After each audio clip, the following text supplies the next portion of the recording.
Did Stockx authenticity check fail you, or did the shoes just not fit? Let's get those kicks back where they belong. First, log into your Stockx account and navigate to the Orders section.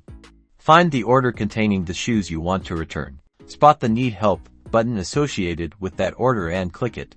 This will take you to the Stockx Help Center. In the Help Center search bar, type in Return Request and hit Enter. Select the article that best matches your reason for wanting to return the shoes. Carefully read through the instructions. You'll likely need to contact Stockx customer support directly through the Help Center to formally request a return. Make sure to state your reason clearly. If your return is approved, Stockx will email you a prepaid shipping label.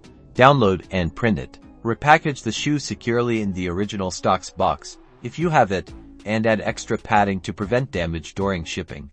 Affix the prepaid shipping label to the outside of the box, making sure it's clearly visible. Drop off the package at the designated shipping carrier location indicated on the shipping label. Keep your tracking number. Track your package to ensure it reaches Stockx. Once received and processed, you'll receive a refund. Easy as that.